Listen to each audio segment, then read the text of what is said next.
처음엔 집에서 내조만 잘하라더니 갑자기 맞벌이가 대세라며 등 떠밀던 연봉 2억 남편. 심지어 월 200만 원 버는 제게 생활비를 각출하자더라고요.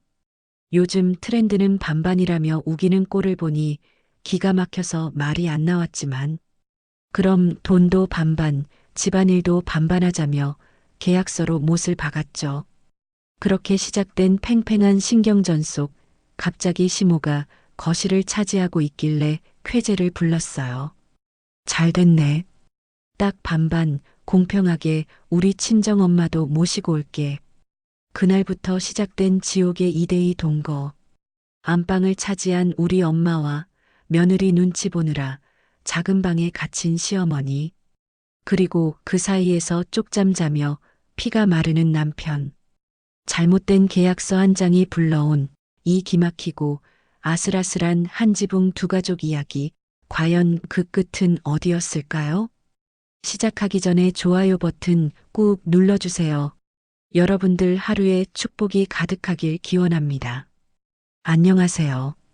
제가 처음 전 남편을 만난 건 20대 후반 계약직으로 들어간 직장에서였어요. 그때 저는 참 자존감도 낮고 뭐 하나 진득하게 해내는 게 없는 우유부단한 성격이었죠. 그런데 남편은 저랑 완전 반대였어요.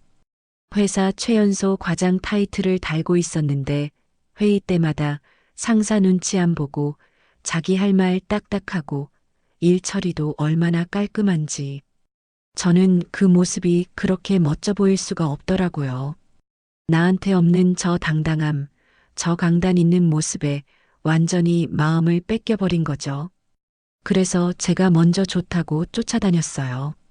처음엔 저한테 눈길도 안 주더라고요. 당연하죠. 자기는 잘 나가는 정규직 과장이고 저는 언제 잘릴지 모르는 계약직 사원이었으니까요. 하지만 제가 도시락도 싸주고 야근할 때 옆에서 챙겨주며 지극정성을 다하니까 그제야 조금씩 마음을 열더라고요. 나중에 알고 보니까 저를 사랑해서가 아니라 제가 생활력 강하고 내조 잘할 것 같으니까 가성비 좋은 아내감으로 찍은 거였는데 콩깍지가 씌었던 저는 그걸 꿈에도 몰랐죠. 그 사람은 결혼하면서 딱 하나 조건을 걸었어요. 나는 밖에서 일하니까 집안일이랑 내조는 당신이 완벽하게 해줬으면 좋겠어. 현모양처가 꿈이었던 저는 그 말이 프로포즈보다 더 달콤하게 들렸습니다. 그렇게 결혼을 했고 4년 동안은 정말 남편 내조하고 아이 키우는 재미로 살았어요. 남편은 승승장구해서 연봉 2억을 바라보는 차장이 됐고 저는 남편 잘 만나서 집에서 편하게 산다는 소리 듣는 게 제 유일한 자랑거리였죠. 그런데 아이가 유치원에 들어가면서부터 남편이 슬슬 딴소리를 하기 시작하더라고요. 하루는 퇴근하고 와서 넥타이를 풀며 넌지시 말했죠. 여보, 요즘 물가 오르는 거 장난 아닌데? 내 월급으로 새 식구 먹고 살려니까 빠듯하네. 당신도 이제 애 유치원 갔으니까 슬슬 일 좀 알아보는 게 어때? 집에만 있으면 퍼지기만 하고 감 떨어지잖아. 처음엔 저를 생각해서 하는 말인 줄 알았어요. 저도 육아만 하다 보니 사회랑 단절된 것 같아서 우울하기도 했고 경력 단절된 제 모습이 초라하게 느껴지던 참이었거든요. 그래서 남편 말대로 다시 취업 전선에 뛰어들었죠. 하지만 4년 넘게 쉰 30대 아줌마를 그것도 아이 때문에 야근도 못하는 애엄마를 반겨주는 회사는 없더라고요. 면접만 수십 군데를 봤지만 번번이 떨어졌습니다. 그때마다 남편은 위로는커녕 비수 꽂는 말만 골라서 했어요. 당신이 그동안 너무 편하게 살아서 그래. 세상이 얼마나 치열한 줄 알아? 눈 좀 낮춰. 아무데나 들어가서 돈 좀 벌어오라고. 결국 저는 최저시급을 겨우 받는 조그만 회사의 격리 보조로 들어갔습니다. 한 달 꼬박 일해서 받은 첫 월급이 세금 떼고 딱 200만 원이었어요. 남편 월급에 비하면 턱없이 적은 돈이었지만 저는 다시 내 이름으로 돈을 벌었다는 사실이 너무 뿌듯했습니다. 그래서 첫 월급 탄 날 남편한테 거하게 한턱 쏘겠다고 고깃집으로 데려갔죠.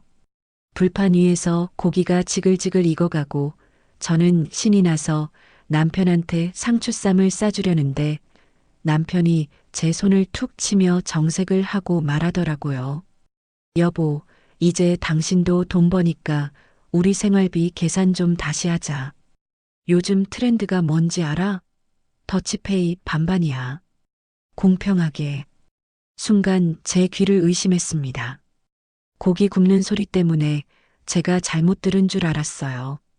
반반? 그게 무슨 소리야? 아니, 말 그대로 생활비랑 양육비 딱 반반씩 내자고. 내 월급은 내가 관리하고 당신 월급은 당신이 관리하고. 어때? 합리적이지? 기가 막혀서 말이 안 나오더라고요.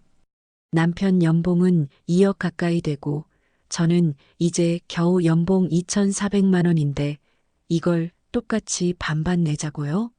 제 월급은 남편 용돈 수준도 안 되는데 거기서 생활비 반을 내면 저는 뭐 흙 파먹고 살라는 건가요?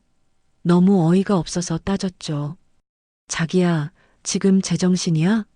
수입 차이가 10배 가까이 나는데 어떻게 똑같이 내? 비율대로 내는 것도 아니고 딱 잘라 반반이라니. 그건 너무 가혹하잖아. 그랬더니 고기 한 점을 입에 쏙 넣으면서 뻔뻔하게 대꾸하는 게 아니겠어요? 그러게 누가 능력 없이 살래? 억울하면 당신도 나만큼 벌던가. 그동안 내가 혼자 벌어서 먹여 살리느라 등골 빠지는 줄 알았어. 이제 당신도 밥값 좀 해야지. 공평한 게 요즘 트렌드라니까? 와, 그 순간 머릿속에서 뭔가 탁 하고 끊어지는 소리가 들리더라고요. 밥값? 내가 그동안 집에서 식모처럼 일하고 애 키운 건 뭘까요? 사람을 무슨 공짜 식모 취급을 하는구나 싶어서 피가 거꾸로 솟았습니다. 그런데 더 화가 나는 건 남편의 그 표정이었어요. 마치 네가 감히 내 말에 토를 달아? 하는 듯한 저를 한참 아래로 깔보는 그 오만방자한 눈빛. 저는 그 자리에서 젓가락을 내려놓고 남편을 똑바로 쳐다봤습니다. 좋아. 당신이 원하는 게 공평함이라면 확실하게 해보자고. 집에 돌아오는 내내 분해서 눈물이 멈추질 않았습니다. 내가 사랑해서 결혼한 남자가 고작 이 정도 그릇밖에 안 되는 인간이었다니. 돈 몇 푼에 아내를 이렇게 비참하게 만들 수 있는 건가 싶어서 잠도 안 오더라고요. 밤새 뒤척이다가 새벽녘에 결심했습니다. 그래, 네가 원한다면 아주 철저하게 뼛속까지 시리게 공평함이 뭔지 보여주마. 다음 날 아침 저는 식탁에 A사 용지 한 장을 딱 올려놨습니다. 남편은 퉁퉁 부은 눈으로 나와서 식탁을 보더니 코웃음을 치더라고요. 이게 뭐야? 반성문이라도 썼어? 아니, 계약서야. 생활비랑 양육비 반반하자는 거 동의해. 대신 조건이 있어. 조건? 뭔데? 돈만 반반 내는 건 불공평하잖아. 가사노동이랑 육아도 정확하게 반반으로 나눠. 당신 말대로 요즘 세탁기, 청소기가 다 해주니까 별로 안 힘들지? 그러니까 토 달지 말고 사인해. 제가 내민 건 가사 및 육아 분담 계약서였습니다. 빨래, 청소, 설거지, 아이 등하원, 알림장 체크, 주말 육아까지 모든 항목을 기계적으로 50대 50으로 나눈 내용이었죠. 남편은 계약서를 대충 훑어보더니 비웃음을 흘리며 펜을 집어들었습니다. 참. 그래 좋다. 내가 회사 일이 바빠서 못 도와준 거지. 마음 먹으면 너보다 훨씬 잘하거든. 깔끔하게 사인하지 뭐. 남편은 망설임 없이 자기 이름 석자를 휘갈겨 썼습니다. 아마 속으로는 네가 해봤자 얼마나 하겠냐. 며칠 하다 말겠지 하고 절 무시했을 거예요. 하지만 저는 그날부터 독한 마음을 먹었습니다. 남편이 출근하자마자 저는 빨래통을 뒤집었어요. 평소 같으면 색깔별로 분류해서 빨았겠지만 제 옷이랑 아이 옷만 쏙쏙 골라내서 세탁기에 넣었죠. 남편의 땀 냄새 나는 와이셔츠랑 양말은 그대로 빨래통에 처박아 두고요. 저녁 식사 시간에도 마찬가지였습니다. 퇴근한 남편이 식탁에 앉으면 밥상 위에는 딱 저랑 아이 밥그릇만 놓였죠. 이게 뭐야? 내 밥은? 어머, 자기야. 계약서 잊었어? 식사 준비도 각자, 설거지도 각자 하기로 했잖아. 밥통에 밥 있으니까 퍼다 먹어. 그래도 내가 밥은 자기 것까지 얹혀 놓은 거다? 아, 다 먹고 설거지해 놓는 거 잊지 말고. 남편은 황당하다는 표정으로 벙쪄 있더라고요. 저는 아이 밥을 먹이면서 속으로 쾌재를 불렀습니다. 어디 한번 당해봐라. 집안일이 그렇게 만만한지 밥 한 끼 얻어먹는 게 얼마나 고마운 일인지 뼈저리게 느끼게 해줄 테니까. 남편은 씩씩거리면서 컵라면 하나를 꺼내 오더군요. 그 모습을 보는데 솔직히 통쾌하기도 했지만 한편으론 가슴 한구석이 서늘해졌습니다. 부부가 가족이 어떻게 이렇게까지 바닥을 보이며 살아야 하나 싶어서요. 하지만 마음 약해지면 안 된다고 스스로를 다잡았습니다. 여기서 밀리면 평생 남편의 하녀로 살아야 할 것 같았거든요. 그렇게 팽팽한 신경전이 2주 정도 이어졌을 때였어요. 퇴근하고 집에 들어오는데 현관에 낯선, 아니 너무나 익숙해서 소름 끼치는 여자 신발이 놓여 있는 겁니다. 그리고 거실에서 들려오는 TV 소리와 족발 냄새. 들어가 보니 시어머니가 거실 소파 한가운데 떡하니 앉아서 족발 뼈를 뜯고 계시더라고요. 옆에는 좋기 이민 가방만 한 짐 보따리가 2개나 놓여 있고요. 제가 놀라서 쳐다보니까 시어머니가 입가에 묻은 양념을 닦으며 대뜸 소리를 지르셨습니다. 어이구, 너 이제 오냐? 집구석 꼴이 이게 뭐니? 남편 밥도 안 챙겨주고 밖으로 나돈다며? 저는 기가 막혀서 남편을 쳐다봤습니다. 남편은 제 눈을 피하며 쭈뼛거리다가 겨우 입을 떼더라고요. 아, 엄마가 아버지랑 좀 다투셔서 당분간 우리 집에서 지내시기로 했어. 당분간? 그게 얼만데? 몰라. 아버지 화 풀리실 때까지겠지. 아, 그리고 걱정 마. 엄마 목 생활비는 내가 낼 테니까 계약 위반 아니지? 세상에, 이렇게 뻔뻔할 수가 있나요? 계약 위반 아니라고 딱 잡아떼는 꼴을 보니 정말 정이 뚝 떨어지더라고요. 시어머니 성격, 제가 뻔히 알거든요.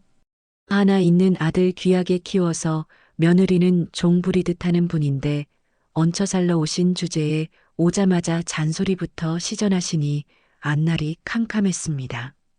하지만 저 예전에 그 순둥이 며느리 아닙니다. 남편이 공평함을 운운하며 시작한 이 전쟁, 시어머니라고 예외일 순 없죠. 저는 족발뼈가 수북한 테이블을 보며 방긋 웃었습니다. 아, 그래요? 어머님이 당분간 계신다고요?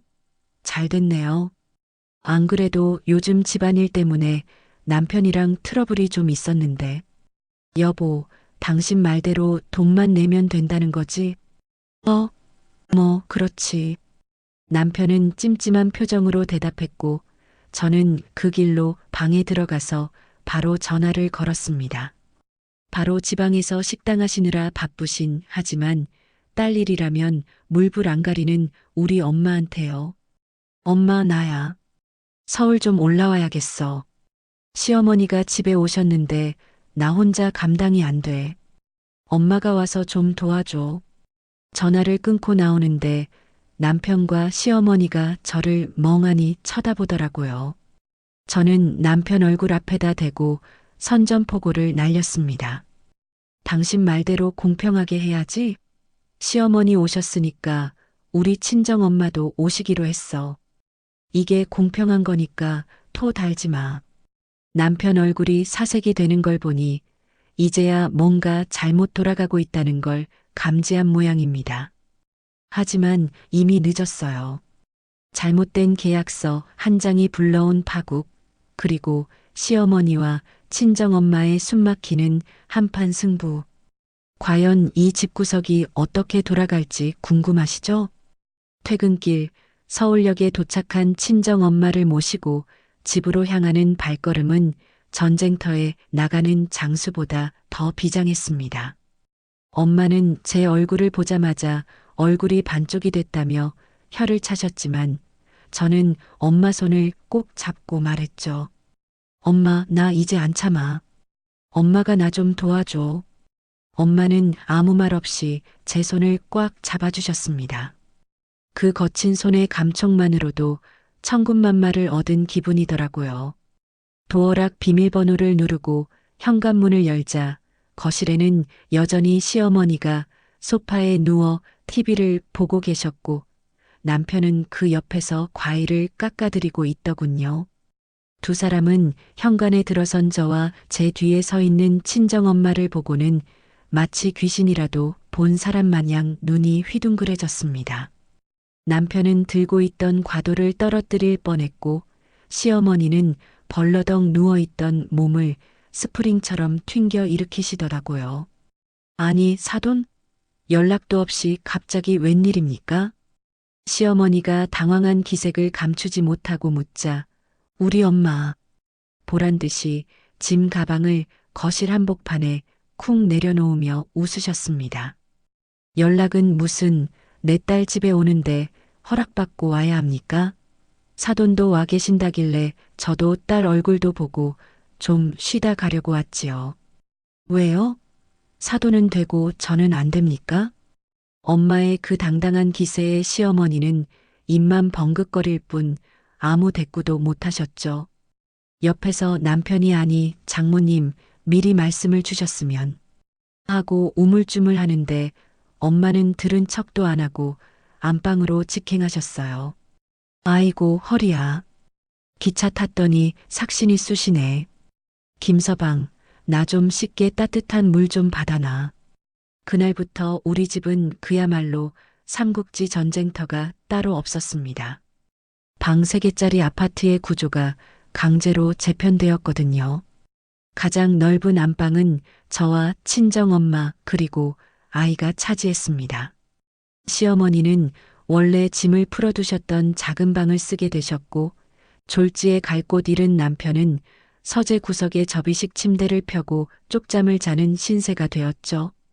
남편이 좁아터진 서재에서 쭈그리고 자는 꼴을 보니 속이 다 시원하면서도 한편으로는 네가 자초한 일이다 싶어 쓴웃음이 났습니다. 다음 날 아침 진정한 전쟁의 서막이 올랐습니다. 저는 평소처럼 일찍 일어나 주방으로 갔습니다. 옆에서 엄마가 솜씨를 발휘해 구수한 된장찌개와 나물 반찬을 뚝딱 만들어내셨죠. 밥 냄새가 온 집안에 진동하자 시어머니와 남편이 부스스한 얼굴로 식탁에 앉더라고요. 당연히 자기들 밥도 주는 줄 알았겠죠. 하지만 저는 식탁 위에 딱 밥그릇 3개만 올렸습니다. 제 거, 엄마 거, 그리고 아이 거. 자, 엄마 드세요. 우리 아들도 많이 먹어. 남편이 숟가락을 들여다 말고 황당하다는 듯 저를 쳐다봤습니다. 여보, 내 밥은? 엄마 밥은? 어머, 잊었어? 우리 계약했잖아. 식사는 각자 해결하기로. 냉장고에 식빵이랑 잼 있으니까 토스트 해 드세요. 아, 커피는 캡슐 떨어졌으니까 사오시고요. 제가 눈 하나 깜짝 안 하고 말하자 시어머니 얼굴이 붉어지셨습니다. 남편은 엄마 눈치를 보느라 안절부절 못하며 식빵 봉지를 뜯더군요. 그 옆에서 우리 엄마는 아주 맛있게 찌개를 드시며 한마디 거드셨습니다. 아이고 사돈. 아침부터 빵이라니 젊게 사시네. 우리는 촌스러워서 밥심으로 살아야 해서요. 많이 드세요. 시어머니는 빵 조각을 씹는지 자존심을 씹는지 모를 표정으로 우물거리다 결국 폭발하셨습니다. 사돈, 딸 교육을 대체 어떻게 시켰길래 애가 이 모양입니까? 시어머니가 와 있는데 따뜻한 밥 한 끼 안 차려주는 게 말이나 됩니까? 드디어 올 것이 왔구나 싶었는데 우리 엄마 숟가락 딱 내려놓고 정색하며 받아치시더라고요.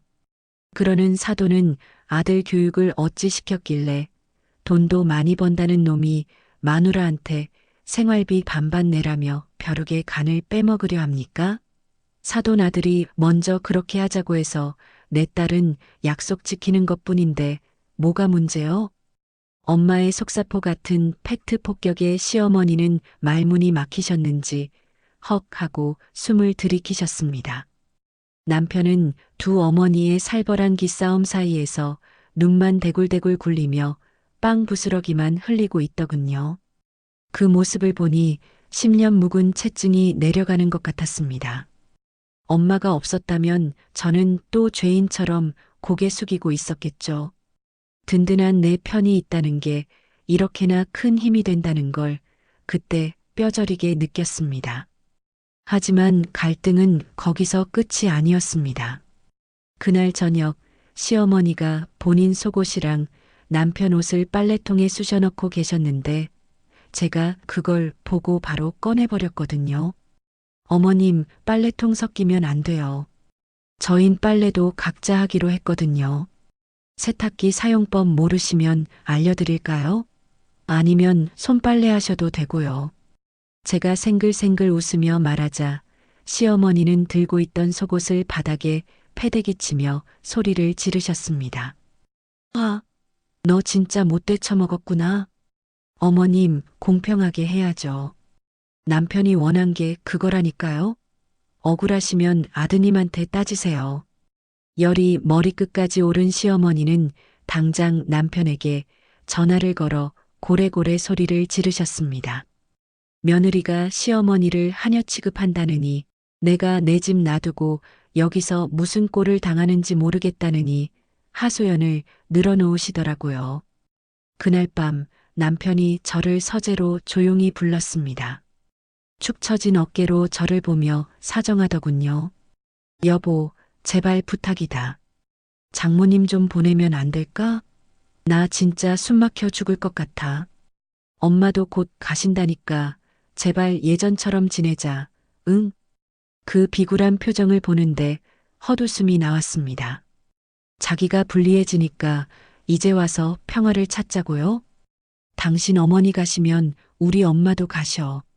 공평하게 하자며 당신이 좋아하는 그 반반 원칙 끝까지 지켜야지. 왜 당신 엄마는 되고 우리 엄마는 안 돼? 그건 계약 위반이지. 제가 차갑게 쏘아붙이고 나가려 하자 남편이 제 팔을 잡으려 했지만 저는 거칠게 뿌리치고 나왔습니다. 그 뒤로 우리 엄마의 활약은 눈부셨습니다. 남편이 퇴근하면 현관 앞에 딱 버티고 서서 검사를 하셨거든요. 김서방, 오늘 청소 당번이라며? 화장실 물기 하나 없이 싹 닦아놔. 내가 나중에 들어가서 검사할 거야. 머리카락 하나라도 나오면 다시 해야 해. 남편이 투덜거리며 화장실로 들어가면 시어머니가 쫓아가서 내 귀한 아들이 왜 이런 걸 해? 하며 말리려 드셨죠. 그때마다 엄마가 나타나서 시어머니 앞을 가로막았습니다. 사돈, 내 딸한테 훈수 두지 말고 사돈 아들이나 단속하소. 자기 집 청소 자기가 하는 게 뭐가 문제요? 남의 귀한 딸 부려 먹을 생각 말고 아들 교육이나 다시 시키쇼.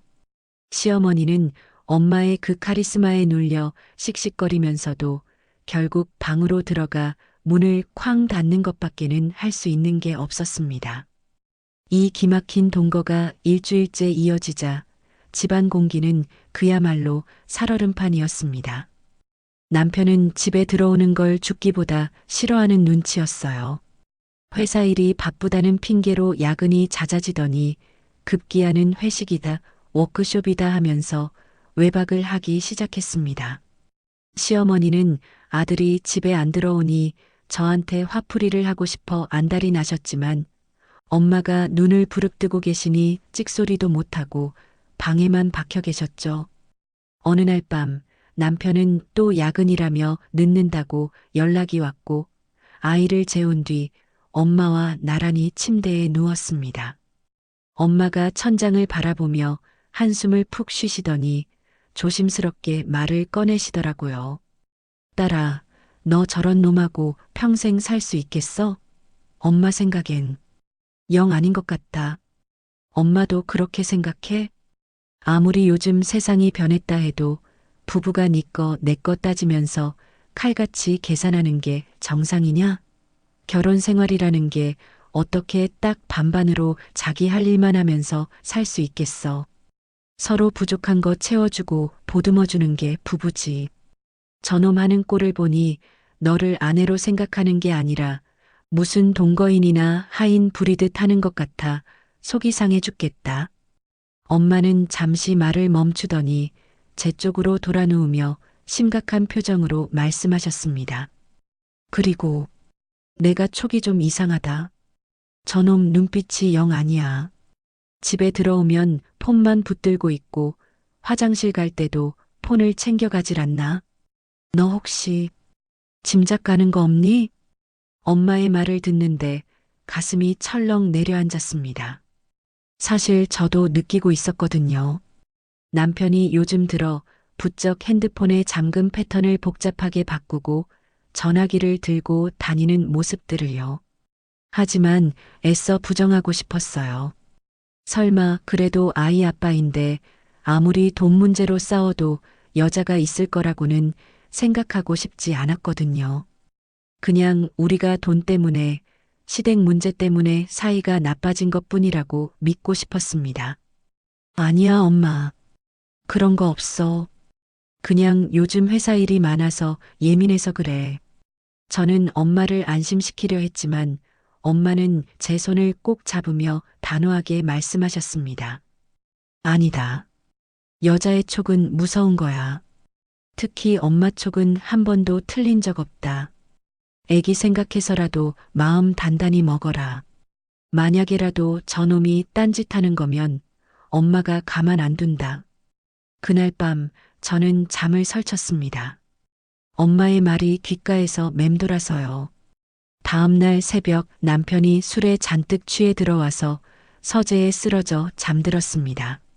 저는 출근 준비를 하다가 서재에서 울리는 진동 소리에 이끌리듯 들어갔어요.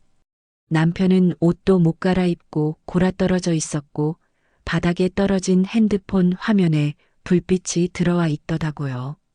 평소 같으면 거들떠보지도 않았을 텐데 어젯밤 엄마의 말이 생각나서 저도 모르게 핸드폰을 집어들었습니다. 잠금 화면에 뜬 알림창. 거기엔 김사원이라는 이름으로 문자가 와 있었습니다. 회사 동료인가 보다 하고 넘기려는데 미리 보기로 뜬 내용이 제 심장을 멈추게 만들었습니다. 자기야, 어제는 너무 짧게 봐서 아쉬웠어. 오늘 해장 꼭 하고 사랑해.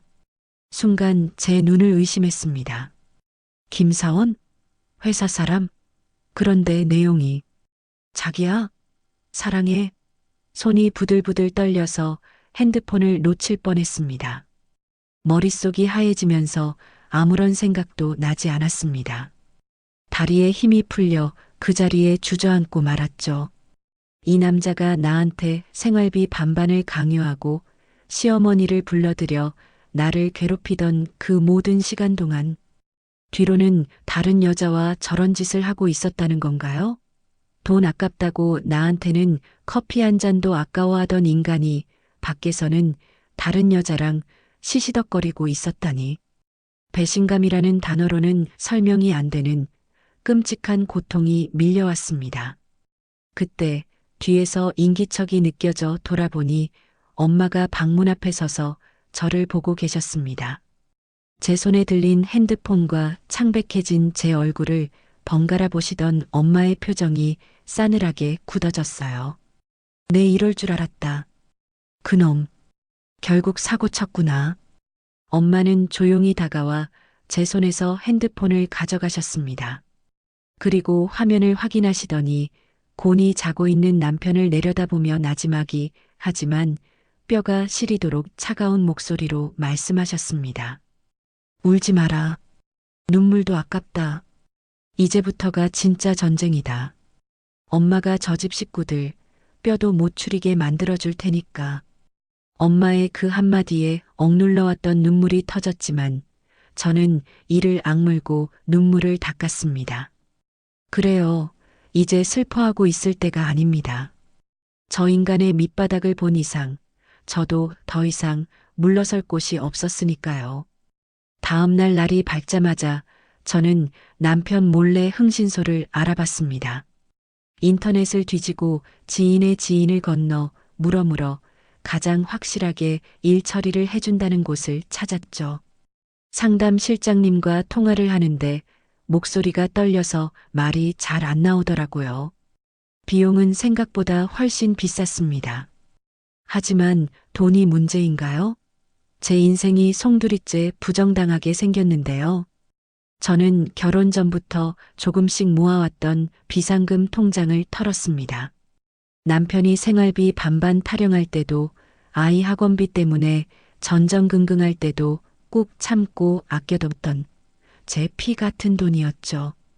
그 돈을 흥신소 계좌로 이체하는데 손끝이 저릿했습니다. 이 피 같은 돈이 남편의 불륜 뒷조사에 쓰인다는 현실이 너무 비참해서요. 일주일 안에 결과 나올 겁니다. 기다려보세요. 그 일주일이 저에게는 1년 같았습니다. 남편은 여전히 뻔뻔하게 회사 핑계를 대며 늦게 들어왔고 들어와서도 피곤하다며 씻지도 않고 잠들기 일쑤였죠. 저는 그런 남편의 등을 보며 밤마다 속으로 칼을 갈았습니다. 웃어둬라. 지금 실컷 즐겨둬라. 내 세상이 무너지는 건 한순간일 테니까. 그리고 드디어 흥신소에서 연락이 왔습니다. 자료 확보했습니다. 매일 확인하세요. 문자를 받는 순간 심장이 쿵 하고 내려앉더군요. 막상 판도라의 상자를 열려니 겁이 덜컥 났습니다. 혹시나 내가 오해한 거면 어떡하지? 아니, 차라리 오해였으면 좋겠다.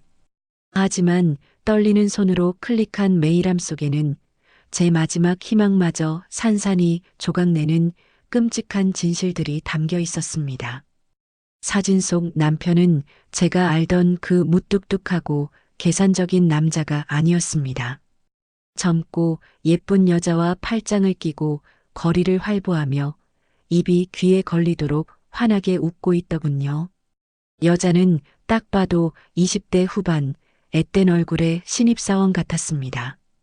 두 사람은 마치 갓 연애를 시작한 대학생 커플처럼 다정해 보였어요.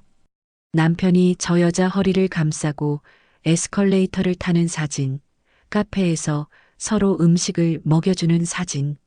한 장 한 장 넘길 때마다 피가 거꾸로 솟는 기분이었습니다.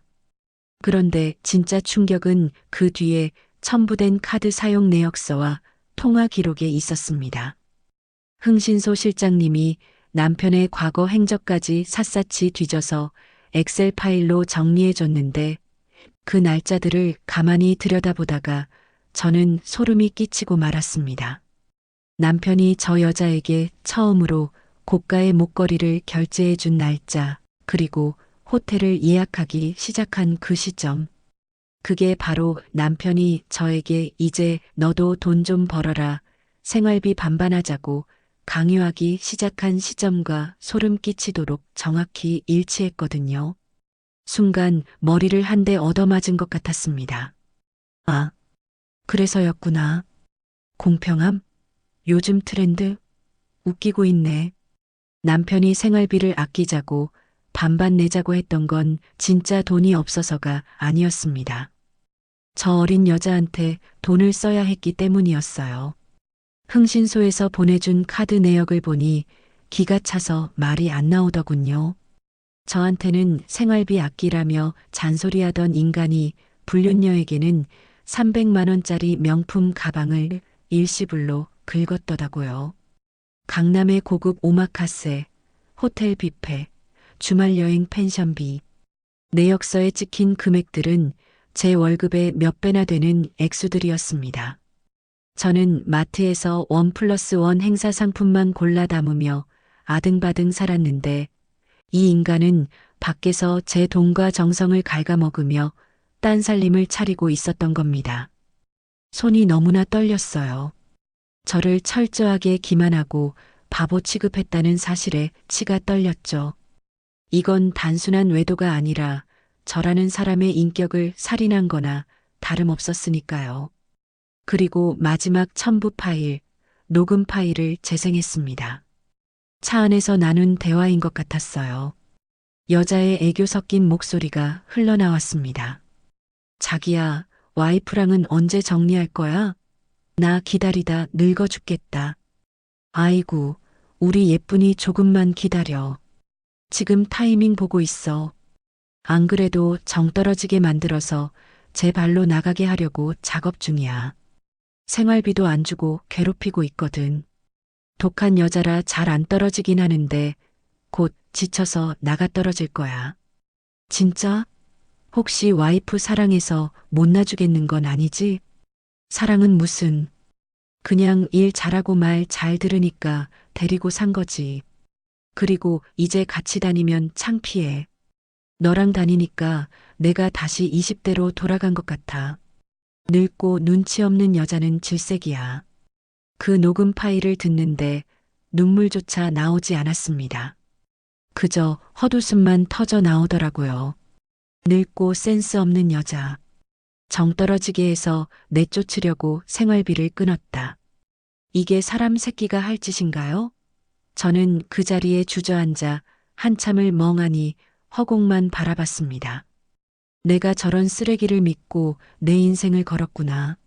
내 청춘, 내 사랑, 내 헌신이 고작 저런 취급을 당하고 있었구나. 하지만 슬픔은 잠시였습니다. 가슴 깊은 곳에서 뜨거운 불덩이가 치밀어 오르더군요. 저는 당장 안방으로 달려가 친정 엄마에게 핸드폰을 내밀었습니다. 엄마, 이것 좀 봐. 엄마는 사진과 동영상을 하나하나 확인하시더니 얼굴이 흑빛이 되셨습니다. 그리고 녹음 파일까지 다 듣고 나서는 부들부들 떨며 벌떡 일어나시더군요. 이 천하의 썩을 놈. 내 이놈을 오늘 아주 죽여버려야겠다. 어디 감히 내 딸을 두고 딴짓거리를 해? 확 배를 따버릴까? 엄마는 당장이라도 주방으로 달려가 뭐라도 들 기세였습니다. 내 이럴 줄 알았다며 고래고래 소리를 지르시는데 저는 오히려 차분해지더라고요. 지금 가서 머리채 잡고 싸워봤자 시어머니까지 합세해서 진흙탕 싸움만 될 게 뻔했습니다. 저는 엄마를 뒤에서 꼭 껴안으며 말렸습니다. 엄마, 진정해. 제발 진정해. 지금 가서 난리치면 우리만 손해야. 더 확실하게 보내버려야지. 이렇게 끝내긴 내가 너무 억울하잖아. 그럼 어떡해. 저 꼴을 보고 어떻게 참아. 내가 다 계획이 있어. 가장 비참하고 가장 쪽팔리게 다시는 고개도 못 들고 다니게 만들어줄 거야. 그러니까 엄마 조금만 참자. 오늘 저녁에 다 같이 모여서 얘기하자고 할 거야. 그때 터뜨릴 거야. 시어머니 보는 앞에서. 엄마는 씩씩거리는 숨을 몰아쉬면서도 제 눈빛을 보더니 이내 고개를 끄덕이셨습니다. 엄마의 눈에도 도끼가 서려 있었죠. 그날 저녁은 폭풍 전야처럼 고요했습니다. 저는 아무렇지 않은 척 남편에게 문자를 보냈습니다. 오늘 저녁에 일찍 들어와. 어머님 문제랑 계약서 문제 다시 의논 좀 해. 남편은 바로 알았어. 금방 갈게. 라고 답장을 보내오더군요. 아마 속으로는 드디어 이 여자가 항복하려나 보다 하고 쾌재를 불렀겠죠. 저녁 8시 거실에 온 가족이 모였습니다. 시어머니는 소파 상석에 앉아 짐짓 근엄한 표정을 짓고 계셨고 남편은 그 옆에서 눈치를 살피며 앉아 있었죠. 친정엄마는 제 옆에 앉아 팔짱을 낀 채 남편을 잡아먹을 듯이 노려보고 계셨고요. 남편이 먼저 어색한 침묵을 깼습니다. 자, 다들 모이셨으니까 제가 먼저 말씀드릴게요. 솔직히 지난 몇 주 동안 우리 너무 힘들었잖아요. 집안 꼴이 이게 뭡니까? 서로 감정만 상하고. 저도 생각 많이 해봤는데 이제 그만합시다. 남편은 마치 큰 결심이라도 한 듯 비장한 표정으로 저를 바라봤습니다. 여보, 계약서 찢어버리자. 생활비 반반하는 거 없던 일로 할게. 당신이 힘들다니까 내가 양보할게. 다시 예전처럼 당신이 살림 맡고 내가 생활비 낼게. 대신 장모님은 이제 내려가셨으면 좋겠어. 우리끼리 잘 해결할 수 있잖아. 아주 청산유수였습니다. 자기가 양보하는 척, 가정을 위해 희생하는 척하는 꼴이 정말 가관이더군요. 옆에서 시어머니가 기다렸다는 듯 거들었습니다. 그래, 내 아들 말이 맞다. 부부가 칼로 물베기지 이렇게 살아서 되겠냐? 나도 이제 집에 갈란다. 사돈도 그만 내려가세요. 애들끼리 잘 살게 둬야지 우리가 껴서 뭐합니까? 나도 너한테 섭섭한 거 참 많지만 아들 봐서 다 용서하마. 시어머니는 인심 쓴다는 듯 턱을 치켜들며 말씀하셨습니다. 불륜 사실만 아니었다면 저 모자의 뻔뻔한 연기에 또 속아 넘어갈 뻔했던 거죠. 지금 이 상황을 모면하고 싶어서 상간녀와의 관계를 들키지 않기 위해 서둘러 봉합하려는 수작이라는 걸 저는 다 알고 있었으니까요. 저는 입꼬리를 살짝 올리며 웃었습니다. 어머, 그래요? 두 분 생각 잘하셨네요. 저도 동의해요. 이 지긋지긋한 계약 끝낼 때가 됐죠. 남편과 시어머니의 얼굴에 화색이 돌았습니다. 남편은 안도의 한숨을 내쉬며 역시 당신이 말이 통할 줄 알았어라며 웃더군요. 하지만 제 말은 아직 끝나지 않았습니다. 그런데 여보, 계약서 찍기 전에 우리 확인할 게 하나 있어. 이거 보고 나서 결정하자. 확인? 뭘? 남편이 의아한 표정을 짓는 순간 저는 핸드폰을 거실 TV에 연결했습니다. 미러링 기능이 켜지면서 제 핸드폰 화면이 65인치 대형 TV 화면에 꽉 찼어요. 저는 떨리는 손을 감추며 갤러리 앱을 눌렀습니다. 자, 이게 당신이 말한 가정을 위한 노력인가 봐? 첫 번째 사진이 화면에 뜨는 순간 거실에는 찬물을 끼얹은 듯한 정적이 흘렀습니다. 대낮에 모텔 입구. 거기서 남편이 그 젊은 여자의 허리를 감싸 안고 나오는 사진이 정말이지 대문짝만하게 TV 화면을 가득 채웠습니다. 사진 속 남편의 얼굴은 너무나 선명해서 발뺌할 여지조차 없었죠. 남편은 헉소리를 내며 자리에서 벌떡 일어났고 시어머니는 눈이 튀어나올 듯 커져서 입을 다물지 못했습니다. 이게 뭐야? 남편의 목소리가 염소처럼 떨렸고 잠시 정적이 흐르던 거실은 곧바로 아수라장이 되었습니다. 남편은 마치 불에 댄 사람처럼 펄쩍 뛰더니 TV 앞으로 달려들더군요. 이거 꺼. 당장 끄라고. 리모컨을 찾지 못해 허둥지둥 TV 뒤쪽 전원 코드를 뽑으려고 안간힘을 쓰는 그 꼴이라니. 등줄기에 식은땀이 줄줄 흐르는 게 제 눈에도 빤히 보이더라고요. 그때였습니다. 제 옆에 앉아 계시던 친정엄마가 번개처럼 일어나시더니 남편의 등짝을 향해 온 힘을 다해 손바닥을 날리셨습니다. 짝! 하는 소리가 거실을 쩌렁쩌렁 울릴 정도였죠. 이 썩을 놈아. 어디서 감히 내 딸 눈을 속이고 딴짓거리야? 네가 그러고도 사람이냐? 남편은 등짝을 얻어맞고 악! 소리를 내며 바닥에 나뒹굴었습니다. 그 순간만큼은 저도 속이 다 시원하더라고요. 바닥에 엎어진 남편은 얼굴이 벌개져서 아무 말도 못하고 씩씩거리기만 했습니다. 그런데 이 상황에서 더 기가 막힌 건 시어머니의 반응이었습니다. 아들이 얻어맞는 걸 보시더니 눈을 뒤집으며 엄마에게 달려드시더라고요. 아니, 사돈, 지금 뭐 하는 짓입니까? 남의 귀한 아들을 어디 손찌검을 해요? 귀한 아들, 바람 피우고 다니는 놈이 귀한 아들이야? 사돈 눈에는 저 사진이 안 보입니까? 엄마가 TV 화면을 손가락질하며 소리치자 시어머니는 짐짓 모른 척 고개를 돌리며 말도 안 되는 쉴드를 치기 시작했습니다. 그 말이 어찌나 뻔뻔한지 제 귀를 의심할 지경이었죠. 아니, 남자가 사회생활 하다 보면 그래, 술김에 실수할 수도 있고 그런 거지. 그걸 가지고 이렇게 온 식구 불러놓고 망신을 줘야 속이 시원합니까? 얘 너도 그래. 남편 길을 살려주지는 못할 망정. 뒷조사나 하고 다녀. 여자가 그렇게 독해서 어디다 쓰냐? 사회생활? 실수? 저는 기가 차서 헛웃음이 나왔습니다. 시어머니 눈에는 며느리의 피눈물보다 아들의 하룻밤 쾌락이 더 중요했던 거죠. 더 이상 참을 이유가 없었습니다. 저는 차갑게 식은 눈으로 시어머니를 똑바로 쳐다보며 말했습니다. 어머님, 사회생활이요? 그럼 저도 나가서 사회생활 좀 해야겠네요.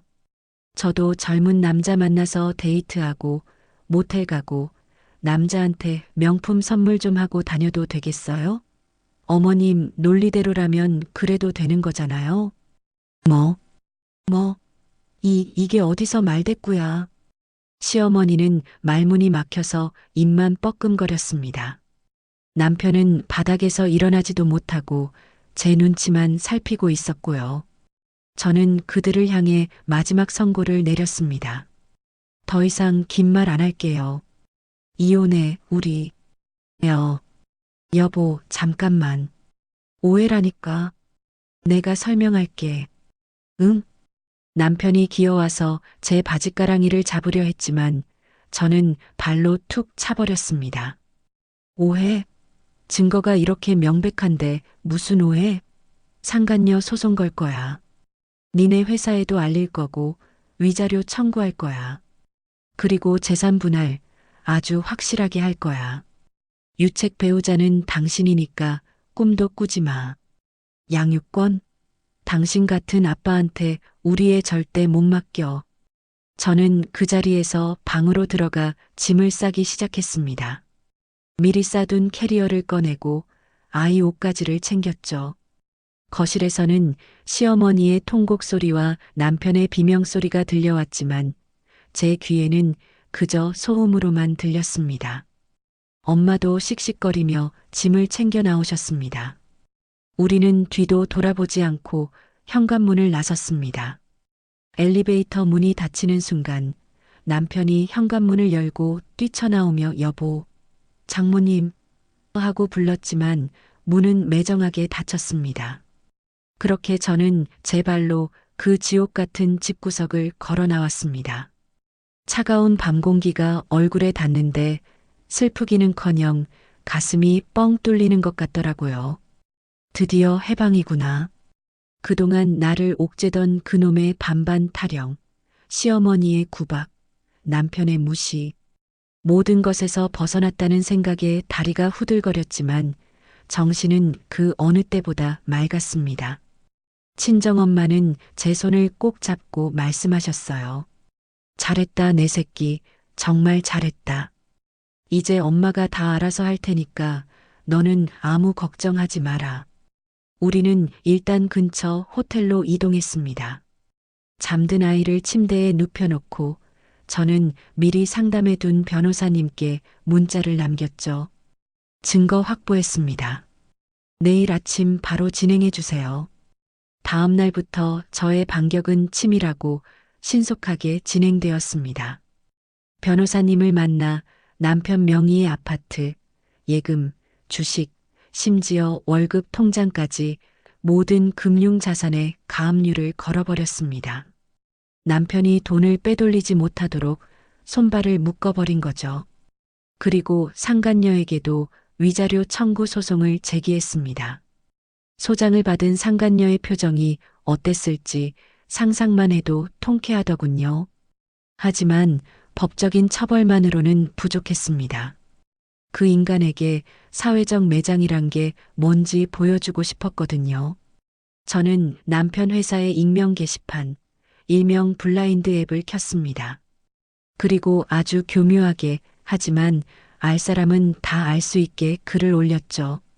대기업 다니는 남편이 생활비 반반하자고 하면서 뒤로는 신임 여직원한테 명품백 사주고 모텔 드나드는 거 어떻게 생각하세요? 글에는 남편의 부서, 직급, 그리고 상간녀의 이니셜까지 살짝 흘렸습니다. 물론 명예훼손에 걸리지 않도록 수위를 조절하는 치밀함도 잊지 않았고요. 반응은 폭발적이었습니다. 순식간에 조회수가 올라가고 댓글이 수백 개가 달렸습니다. 와, 쓰레기네. 신상 털어라.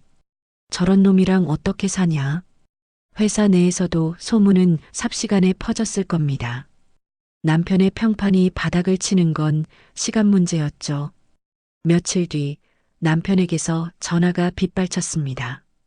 차단했지만 다른 번호로 계속 걸려오더군요. 한번 받아봤더니 남편 목소리가 다급하기 짝이 없었습니다. 아, 너 미쳤어? 회사 게시판에 글 쓴 거 너지? 당장 내려. 나 회사 잘리면 네가 책임질 거야? 어머, 누구신지? 내가 쓴 거라는 증거 있어? 그리고 회사 잘리면 나야 좋지. 퇴직금 압류하면 되니까. 저는 차갑게 비웃어주고 전화를 끊어버렸습니다. 이제 제게 남편은 그저 돈을 받아내야 할 채무자일 뿐 아무런 감정도 남아있지 않았으니까요. 모든 법적 절차를 마친 뒤 저는 엄마와 함께 고향으로 내려갔습니다. 서울에서의 짐을 정리하고 엄마가 계신 지방 소도시로 내려가는 길. 운전대를 잡은 엄마가 룸미러로 뒷좌석에 앉은 저와 아이를 보며 흐뭇하게 웃으시더군요. 딸아, 너무 상심하지 마라. 원래 인생이라는 게 똥차가 가고 나면 벤츠가 오는 법이다. 너는 이제 똥차 깨끗하게 폐차시켰으니까 앞으로 꽃길만 걸으면 돼. 엄마는 참, 무슨 벤츠야? 나 이제 이혼녀의 애 딸린 경단녀인데. 당장 먹고 살 걱정부터 해야지. 가게 가서 서빙이라도 도울게. 알바비나 좀 넉넉히 줘. 제가 씁쓸하게 웃자 엄마는 콧방귀를 뀌셨습니다. 너 네 친정 재산이 얼마나 있는지 모르지? 엄마의 뜬금없는 질문에 저는 눈을 동그랗게 떴습니다. 재산? 그냥 뭐. 장사 잘 되니까 먹고 살 만한 정도 아니야? 우리 집 빚은 없잖아. 사실 저는 부모님 가게가 지역 맛집이라 손님이 끊이지 않는다는 건 알고 있었지만 그 수익이 정확히 얼만지 어디에 쓰이는지는 전혀 몰랐습니다. 부모님이 워낙 검소하셔서 낡은 트럭 타고 다니시고 옷도 시장에서 사 입으셨거든요. 그런데 엄마가 잠시 뜸을 들이시더니 놀라운 이야기를 꺼내셨습니다. 너 어릴 때부터 돈 귀한 줄 알고 크라고 일부러 말 안 했다. 그리고 내 남편 놈 처음 봤을 때부터 돈 냄새 맡고 덤비는 놈 같아서 더더욱 입 다물고 있었지. 사실 지금 가게 있는 그 3층 건물 우리 거다. 옆에 주차장 부지도 엄마 명이고 엄마의 말에 뒤통수를 맞은 듯 멍해졌습니다. 남편은 우리 집이 그냥 시골에서 밥집이나 하는 줄 알고 무시했는데 사실은 자기 연봉을 한 달 월세로 받는 알부자 집안이었다니. 부모님의 철저한 연기에 저조차도 깜빡 속고 살았던 겁니다. 이 사실을 알면 남편이 얼마나 땅을 치고 후회할지 상상하니 헛웃음이 터져 나오더군요. 엄마, 진짜야? 건물주였어? 그럼 가짜냐? 그러니까 돈 걱정은 하덜덜 말아라. 안 그래도 엄마가 이제 나이도 들고 힘에 부쳐서 가게를 넘길까 했는데 마침 잘 됐다. 네가 맡아서 해볼래? 엄마의 제안은 뜻밖이었습니다. 가게를 물려받으라고요? 물론 엄마 가게가 대박집인 건 알았지만 제가 감히 그 큰 가게를 운영할 수 있을지 겁이 났습니다. 저는 요리도 잘 못하고 경영은 해본 적도 없으니까요. 에이, 엄마. 내가 어떻게 해? 나 할 줄 아는 거 아무것도 없어. 기껏해야 격리 보조나 하던 사람인데 할 줄 아는 게 왜 없어? 너 꼼꼼하고 야무지잖아. 그리고 요즘은 맛도 맛이지만 감각이 중요해. 엄마가 맛은 잡아줄 테니까 너는 젊은 감각으로 운영을 해봐. 요즘 애들 좋아하는 마케팅도 하고 밀키트 같은 것도 만들어 보고 너라면 충분히 할 수 있다. 엄마 믿어라. 엄마의 확신에 찬 눈빛을 보니 가슴 깊은 곳에서 뜨거운 무언가가 올라왔습니다. 그동안 남편에게 무시당하고 자존감이 바닥까지 떨어져서 나는 아무것도 못하는 사람이라고 생각했었는데 엄마는 저를 믿어주고 계셨던 겁니다. 제 안에 숨겨진 가능성을 알아봐주는 유일한 사람. 눈물이 핑 돌았어요. 그래. 한번 해볼게. 나도 이제 내 이름으로 당당하게 살고 싶어. 누구 아내, 누구 며느리 말고 그냥 나 자신으로 성공해 보고 싶어. 그래야지. 그게 내 딸이지. 이제부터 네가 사장님이다. 그 썩을 놈한테 보란 듯이 성공해서 떵떵거리고 살아봐라. 엄마는 호탕하게 웃으시며 엑셀을 밟으셨습니다. 차창 밖으로 스쳐 지나가는 풍경들이 어쩐지 다르게 보였습니다. 어제까지만 해도 칙칙한 회색빛이었던 세상이 이제는 희망찬 총천 연색으로 빛나는 것 같았죠. 남편과의 이혼은 끝이 아니라 제 인생의 화려한 이막을 여는 시작이었습니다. 저는 창문을 열고 시원한 바람을 맞으며 다짐했습니다. 두고 봐라. 내가 어떻게 일어서는지. 네가 그토록 무시했던 늙고 센스 없는 여자가 얼마나 무서운지 보여줄 테니까. 그리고 나는 반드시 네가 감히 올려다보지도 못할 만큼 높이 올라가서 너를 비웃어 줄 거야. 고향 집에 도착하니 아빠가 버선발로 뛰어나오셔서 저와 아이를 안아주셨습니다. 따뜻한 밤 냄새, 그리고 부모님의 온기. 그제야 저는 긴장이 풀리면서 깊은 잠에 빠질 수 있었습니다. 다음 날부터 저는 머리를 질끈 묶고 앞치마를 둘렀습니다. 엄마의 가게 주방 막내부터 시작했죠.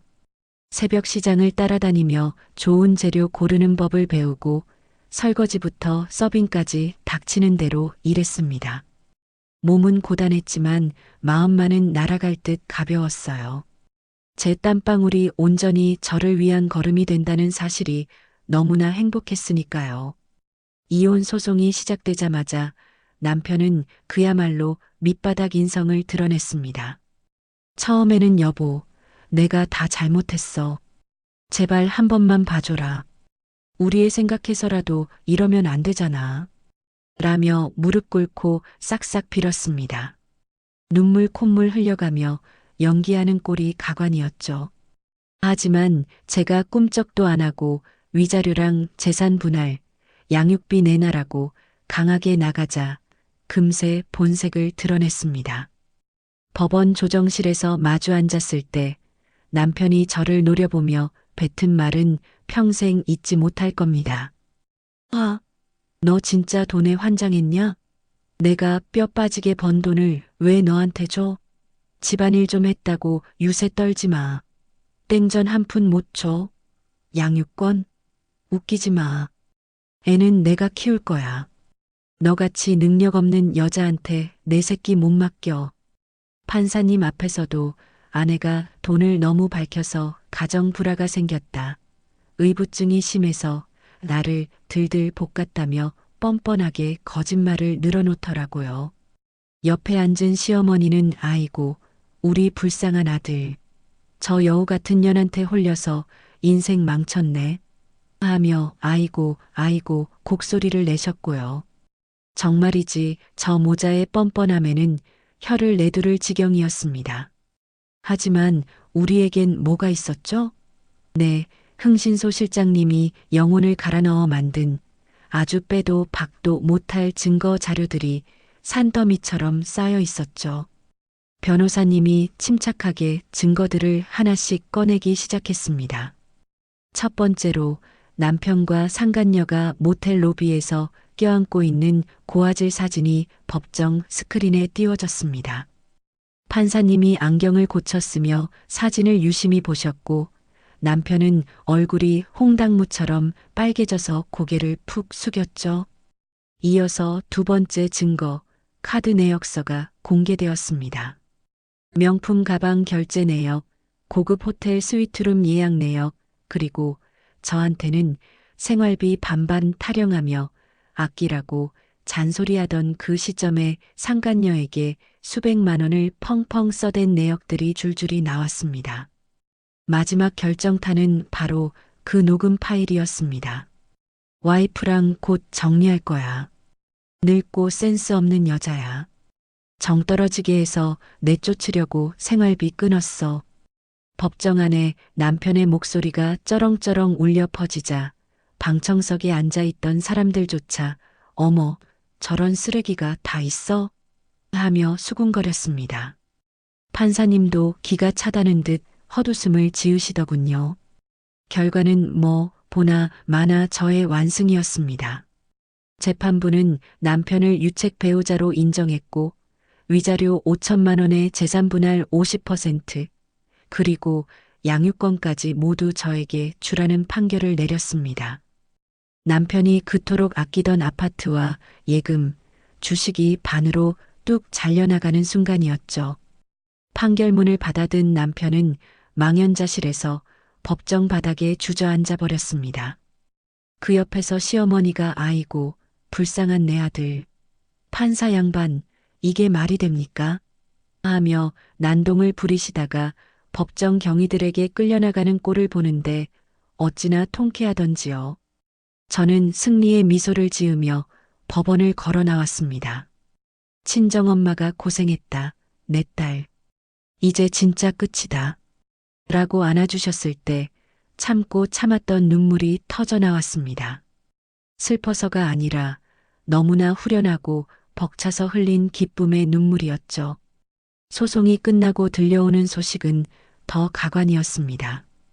남편은 이혼하고 상간녀랑 재혼해서 새 출발하겠다고 큰 소리 뻥뻥 쳤다는데 그 상간녀가 남편이 빈털터리가 된 걸 알자마자 뒤도 안 돌아보고 도망갔다는 겁니다. 오빠, 돈도 없으면서 무슨 재혼이야?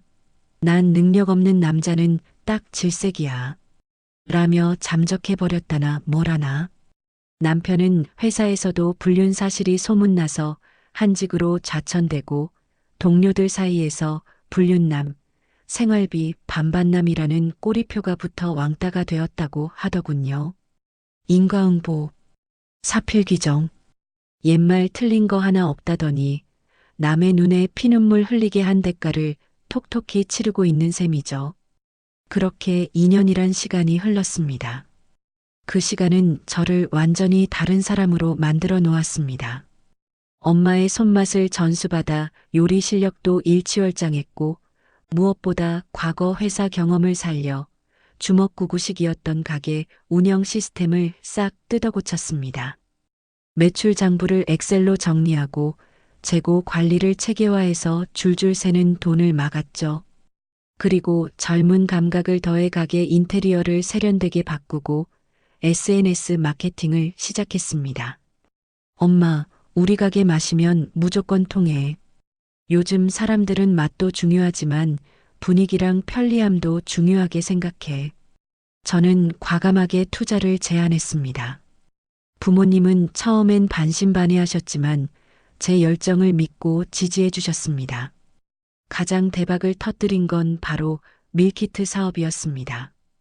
코로나 시기를 겪으면서 사람들이 집에서 간편하게 맛집 음식을 즐기고 싶어 한다는 점을 공략했죠.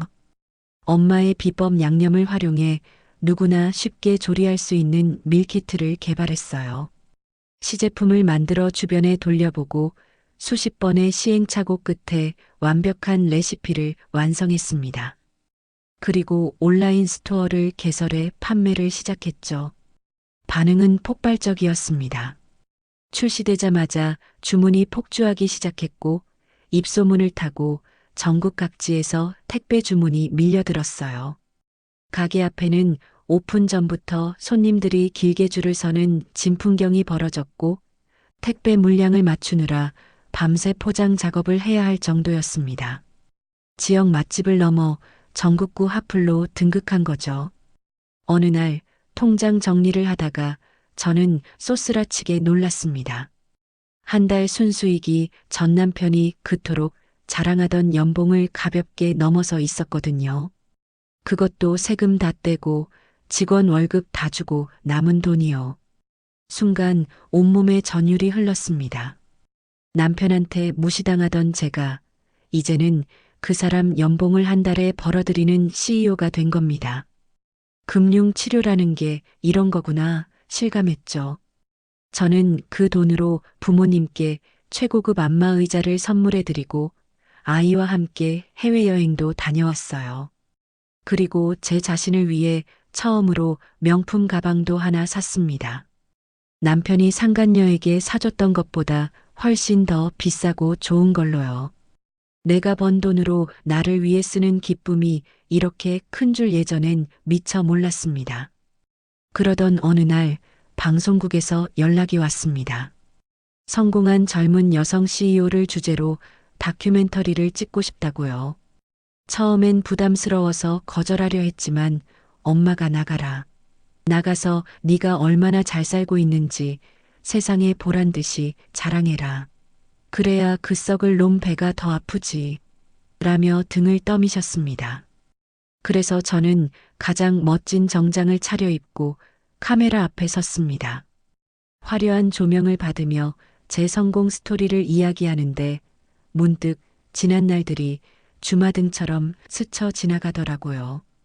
이혼녀의 애딸린 경단녀라고 손가락질 받을까 두려워 숨어 지냈던 시간들. 하지만 이제 저는 당당하게 말할 수 있습니다. 힘든 시간도 있었지만 저는 포기하지 않았습니다. 위기는 기회라고 하잖아요.